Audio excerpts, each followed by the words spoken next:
To make the paper blossom begonia, we start out with punches, the floral petals, and we have the small Highland snowflake, and we're going to use 4 small daisies. What I'm going to do is take 2 of the largest from the floral petals, and I'm going to take my tea rose ink. I'm going to ink up my ink applicator, and I'm going to add, for depth, I'm going to add some shading to the outside edges of my petal. And I'm going to go ahead and do that to all 4 of my petals. And the petals that you're going to be using, you're going to be using the largest from the floral petals punch and the second to the smallest floral petal punch. I'm only going to use one of my stylus tools, and this stylus tool is the 8mm and the 3mm, and I'm going to use that, the large end stylus, to go ahead and rub around the center of my shape and onto the outside, and that is our shaping technique, and that kind of breaks down the fibers and allows the petals to shape a little bit better.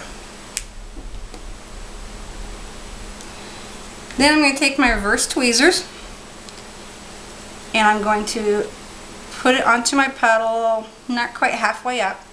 I'm going to pinch the petal at the base. That gives me a good support to go ahead and add it to my snowflake. I'm going to bend down the edges of the petal. I'm going to do that with all 4 of my petals. Again, I'm going to pinch and bend the sides back. And then I'm going to go for my smaller petals.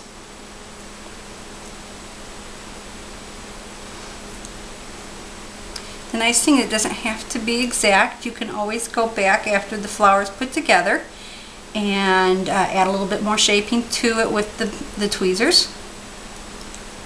A little more bending with it. Then I'm going to take my small Highland snowflake, that's this one right here, again using the large end of the stylus. I'm just going to roll it in the middle to cup it. Then I'm going to move this aside. I'm going to take my craft gluing sheet and I'm going to add a little bit of Fabri-Tac glue, which is a quick drying strong glue. Add a little glue to my craft sheet, and I'm going to dip the tip of the first petal into the glue and add it to the center of my snowflake. I go with the second biggest size also. Put it in the middle. Then I go with the 2 smaller petals. Just overlap on top.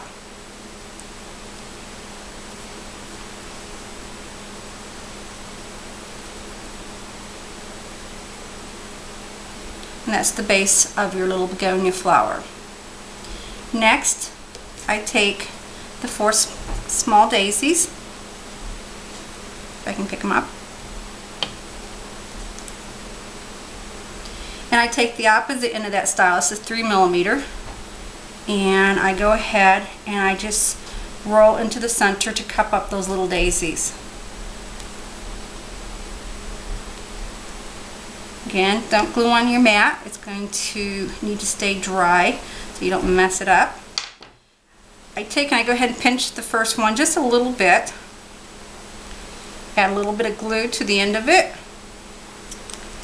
And I set it into my second daisy.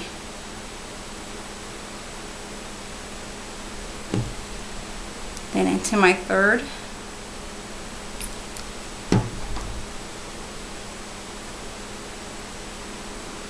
And into my 4th. This is your little center of your begonia. A little stringy there, sorry guys.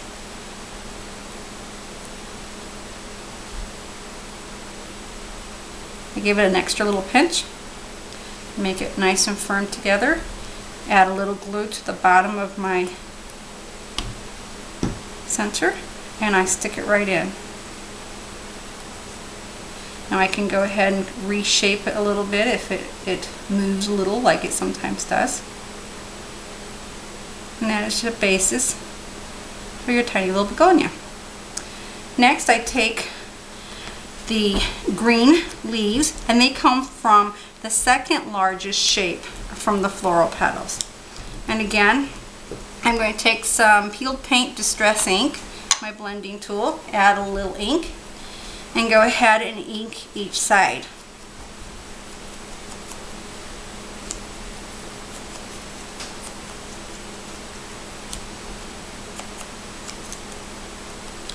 Now the colors I used was Bikini from Basil, and the green is Safari, and the yellow is Candlelight. Now this one here on these leaves, all I have to do is use the 8mm stylus again, roll around the center of my leaf. Again, I'm just going to pinch it and bend it. Now to make things a little quicker, I have 4 leaves that I've already done that with. I'm going to go ahead and then just add a little glue to the tip of each leaf and glue it to the underneath side of my begonia.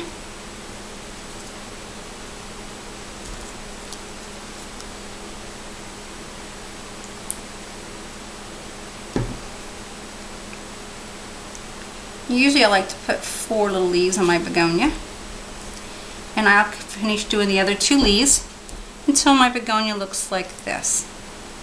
And that's how you make a paper blossom begonia.